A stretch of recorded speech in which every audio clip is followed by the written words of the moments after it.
So today I am recording the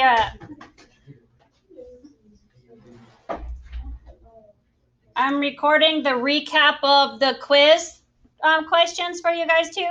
So if you need to go back and see what I said again about the thing as you're doing the follow-up or whatever, it will be on Edpuzzle for you to go back and get the quick refresher that I'm going over right now. Okay, so I'm going to re-talk about everything we talked about the last 10 minutes of class yesterday, and then go into the notes for today. So the range, when we're dealing with exponential functions, when you're given an equation like the one here, okay, you need to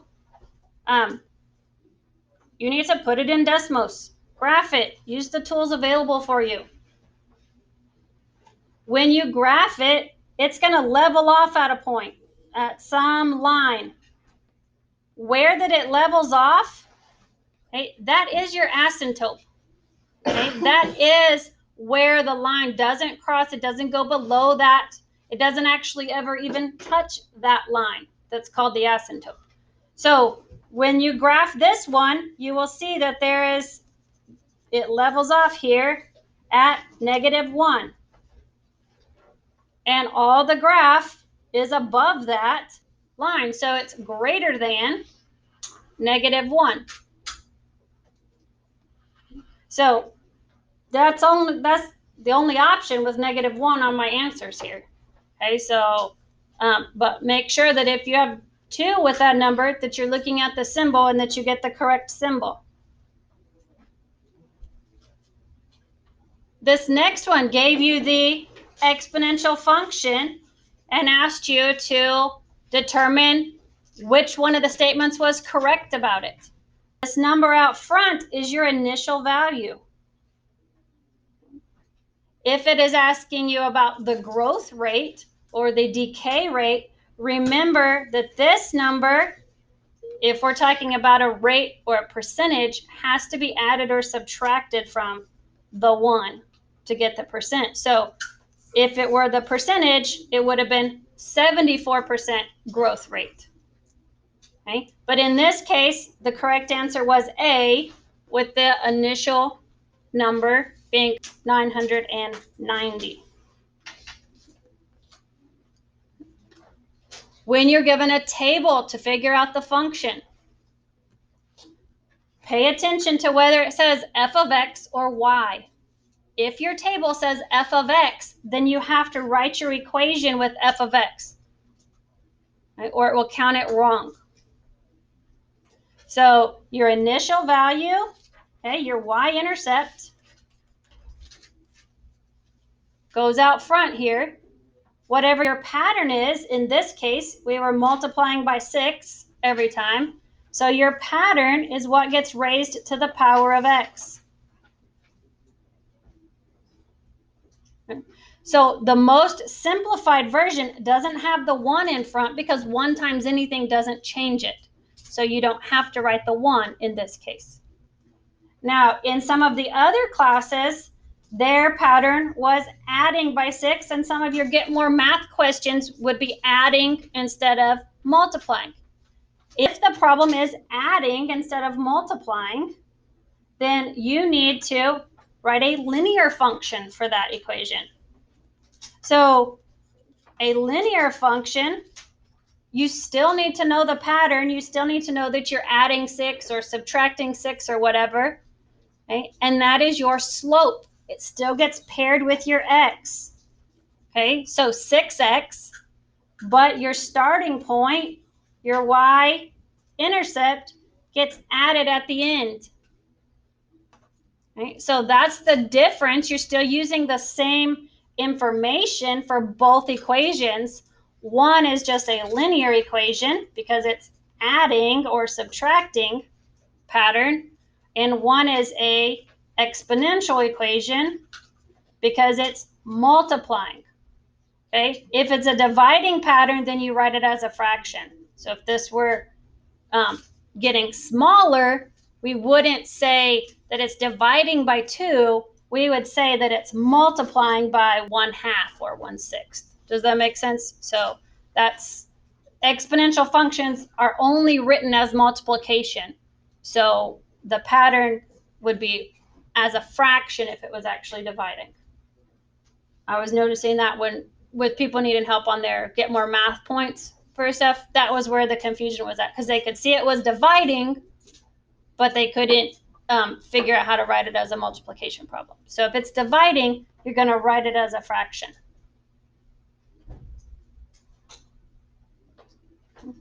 So, come on, there it is. Okay. So in this word problem, it asked you to determine the number of bushels of apples before they started using the new fertilizer. So that means that we're talking about the initial value, okay, before anything happens. So when x is 0,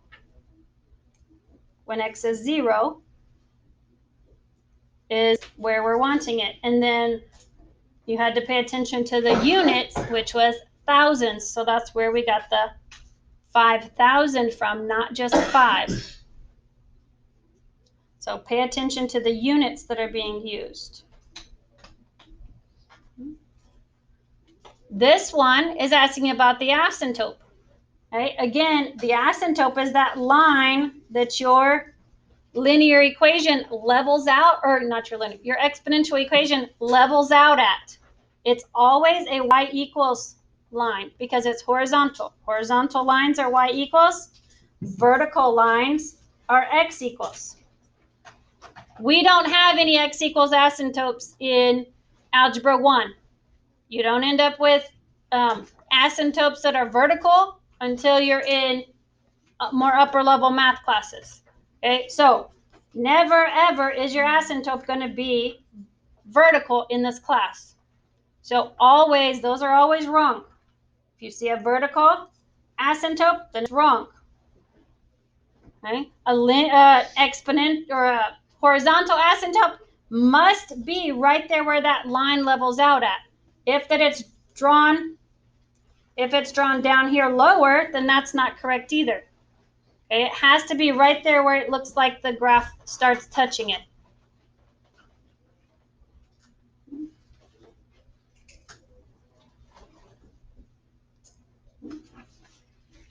Recap on simplifying a radical. So when you're simplifying a radical, if you cannot use the calculator to factor it for you, okay, which is one of the fastest ways, then make you a factor tree. Okay, so 80 divides by 2 and 40, okay, and then 40 is 4 and 10, and then we've got 4 is 2 and 2, and 10 is 2 and 5. Okay, so those are all multiplication. I only care about the prime numbers that are on the very end of my branches. All of that other stuff in the middle doesn't matter to me. I only care about the prime numbers, which is what I have over here listed out. Okay, every pair of numbers that I have means it unlocks them and lets one of them out of the doghouse or dungeon or whatever you want to call it. Okay, so then we've got another pair. So that means another one gets to come out. These numbers are outside and is 2 times 2, which is 4. This 5 had to stay underneath because it didn't have a key to come out. Okay, so that's how you simplify a radical. That's what they're looking for in those answers. Okay, not a decimal answer.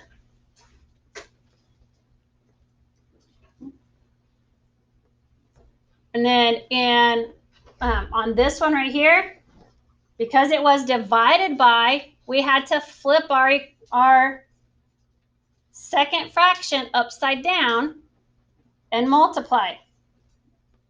Because that's how you divide by fractions. You flip it and multiply. So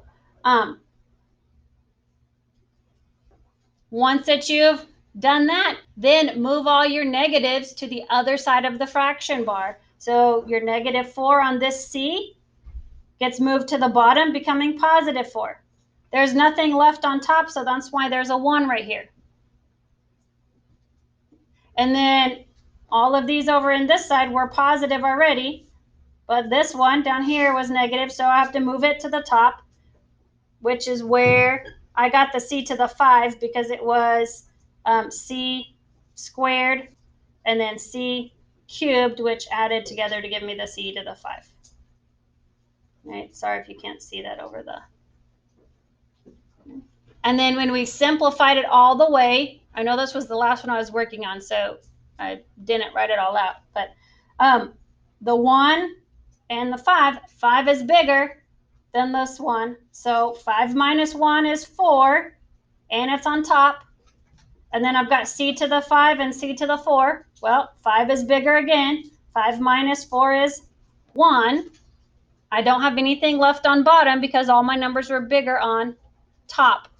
So P to the 4th and C, because we don't write those invisible ones.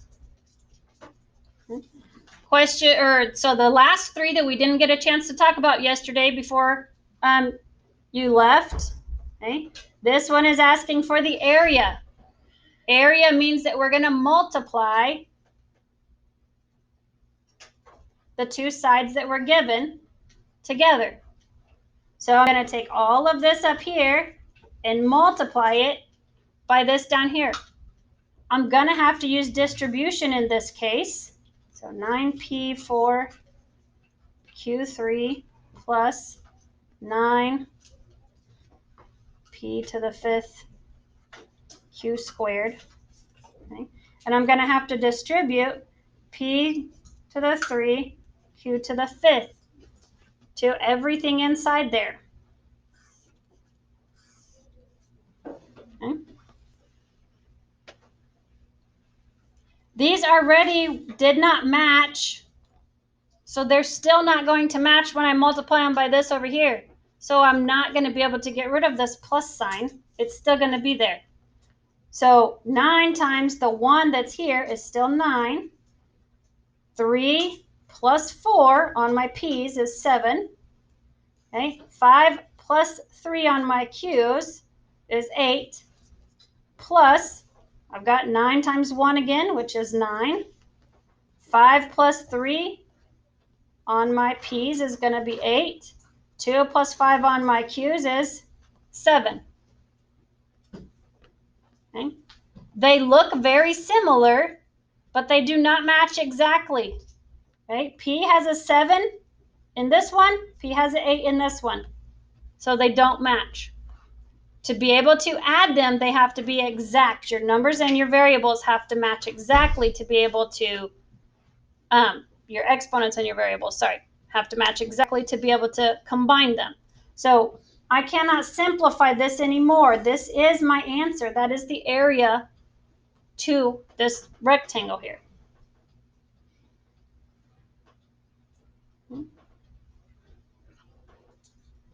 So this one gave you the area, okay, of 76 x to the 6th y to the 7th, okay, and asked you to determine which of these sets would give you this area. So which of these, when you multiplied them together, would equal this? Well, does 4 times 40 equal 76? No. So that one's not it. Okay, does 4 times 19 equal 76? Yes.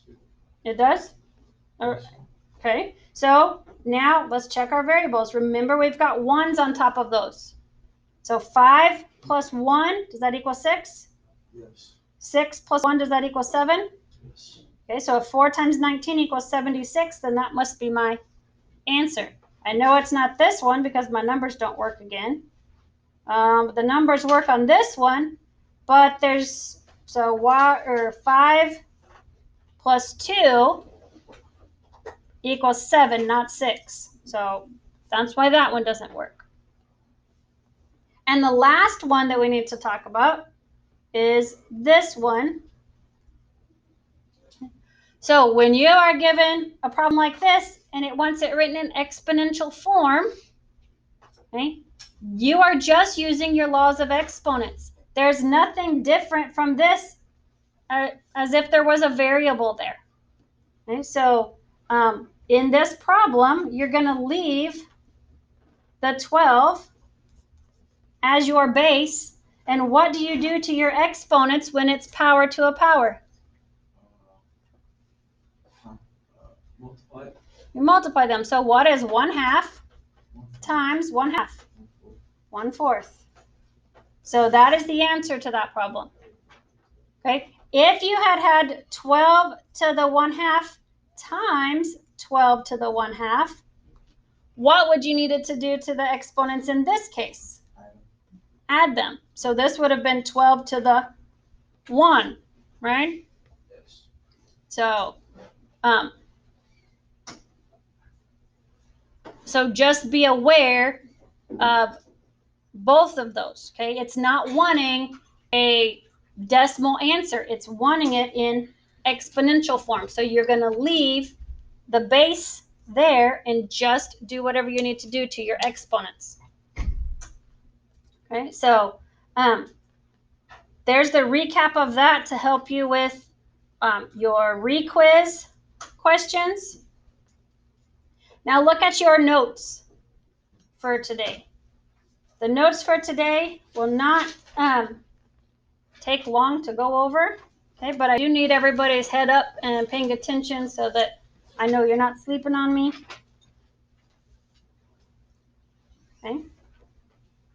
So the very front of that gives you all of the definitions, but we're going to talk about them a little bit here, and then we're going to fill out the inside. Okay. So the front here is a little bit confusing because it looks like all of these things are pointing at the same thing, right?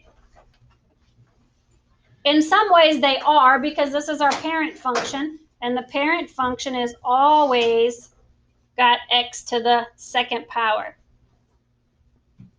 Okay. So this is the parent function that all quadratic functions are created from, I guess you can say. Okay. The vertex is this point where things turn around and change directions. Okay. So in this case, the vertex is 0, 0. The minimum, however, the minimum is the lowest point of this, of the graph. So the minimum is actually a y equals point, which is 0.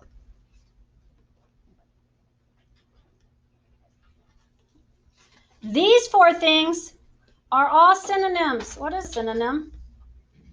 Similar. No, I'm spelling this wrong.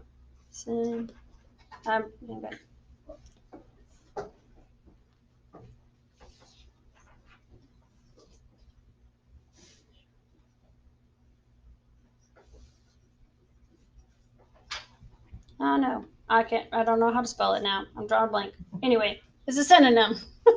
A synonym means that they're exactly the same, right? They're the same thing, just different words talking about the same thing. So all of these are exactly the same. Okay? You need to know these. You need to know that when it asks you for the 0, it's asking you for the x-intercept. You need to know that when it asks you for the solution, it's asking you for the x-intercept. You need to know that when it's asking you for the root, it's asking you for the x-intercept.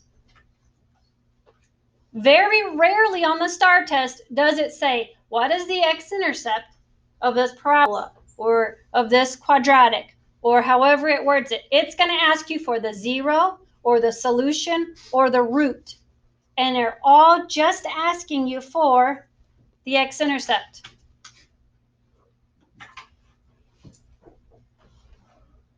Now the axis of symmetry, okay, we talked about for exponential equations that there's no vertical lines for the asymptote on the exponential equations.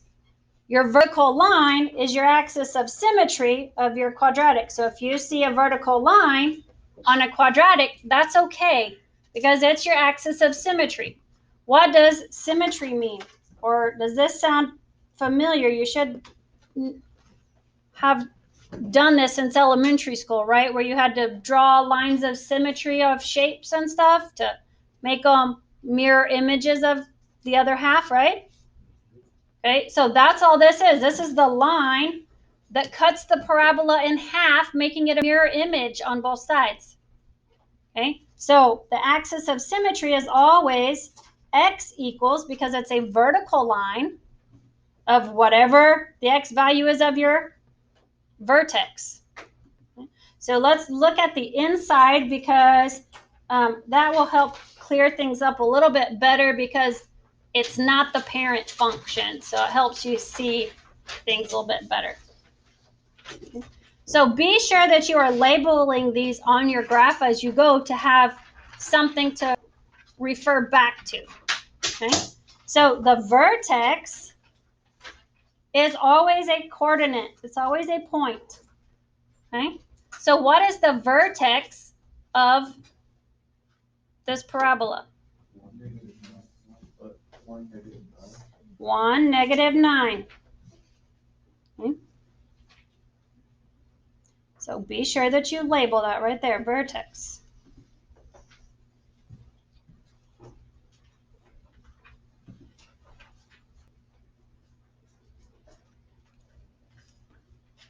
Okay? So now I'm going to draw the line, the axis of symmetry line. It's going to be a vertical line that goes right through that vertex, going straight up. Okay? And we abbreviate this capital A, little o, capital S. So if it asks you for capital A, little o, capital S, it's asking you for the axis of symmetry. That's the abbreviation for axis of symmetry. And I already told you it's always an x equals. So what does the x equal at that line? 1. Okay. Your axis of symmetry is always, okay, the same number as whatever your x value is in your vertex. Okay. So the axis of symmetry always matches whatever the x value is of your vertex. Okay. Then it asks you for the maximum or the minimum. Is this parabola going to have a maximum point or a minimum point? A minimum point, because it's opened upwards, and even though there's not arrows on it, there are arrows. They're just implied arrows, so you can draw them there so that you can see that. And it is a minimum. And your minimum is always y equals whatever your y coordinate is of your vertex. Are you trying to stay awake, Latavian? Yep. Yeah. Well, you can stand up if you need to at the back of the room or something. So the minimum, okay,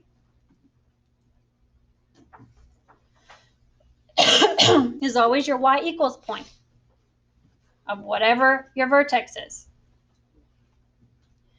Now, what did I tell you about these next 3 things? Or 4 things, actually. They're all exactly the same. Sometimes they're written a little bit different. Okay, so the zeros, okay, and the roots and the y-intercepts sometimes can be listed as points. Okay, so I'm going to write them as points here for the zeros. Okay, so the zeros are these coordinates right here. Right? So zeros.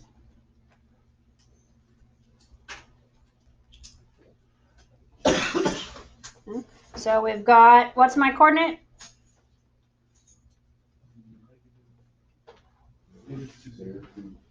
Negative 2, 0, and 4, 0. Okay. I believe in Get More Math, they don't want the coordinates for any of these things. I just want you to see that sometimes they can be listed as coordinates so that you're aware of what they would look like in coordinate form. Does that make sense? Yes, no, maybe so. Okay. So the roots, and it's very important that if you are just listing them, you use the squiggly braces, not parentheses, because parentheses with 2 numbers and a comma means a coordinate. We are not listing a coordinate. We're going to list 2 x values that are roots. So my list of roots is negative 2, comma 4. But you have to put it in the squiggly braces when you're listing it as a list, okay? Because this is a list of values, okay? When they're in the squiggles, okay? The braces, okay? So my solutions, same thing, negative 2, 4. X-intercepts, negative 2, 4. In Get More Math, I don't think that they have you put the braces, okay? But on the STAR test, you will see them sometimes listed with the braces. So I need you to be aware that that's how they're written. Does that make sense? So what is the y-intercept? Negative 8 right here. So there's the y-intercept. Right? So negative 8. Okay. It can also be listed as a coordinate, right? And if you listed it as a coordinate, it would be 0, negative 8.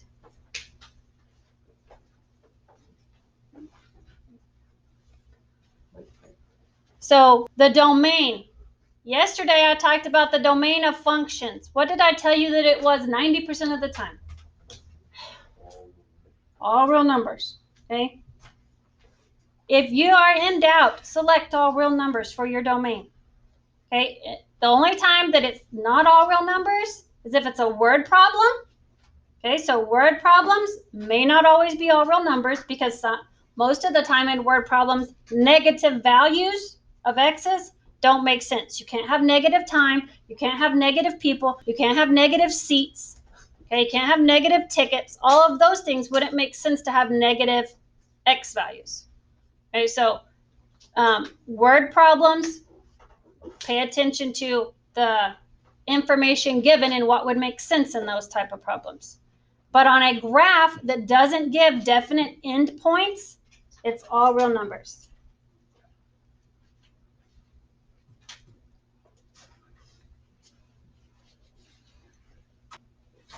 The range, however, okay, the range is my y values, and it's not equals. So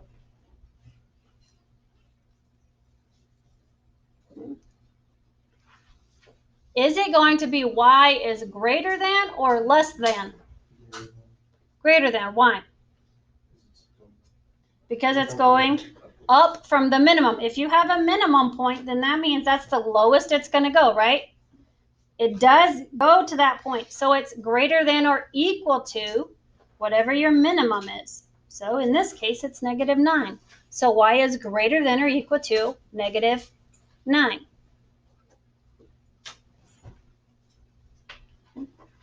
Now I'm going to give you about 2 minutes to do the other side on your own. Do it in pencil really quick so that if you get something wrong, then we can correct it. Mark it on the graph as you go, and then we'll go through them quickly in just a moment.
So look and see how you did. So for the vertex, you should have 1, 4, the coordinate 1, 4. Your axis of symmetry is x equals 1. Your maximum, because this parabola is flipped upside down, so the maximum point is -4, or is 4, y equals 4. Your zeros, roots, solutions, x-intercepts are all -1, 3. They're all the same thing. Your y-intercept is +3. Right? Your domain is all real numbers. And your range is y is less than or equal to 4, because 4 is your maximum number, which means all your y values have to be less than that. Okay?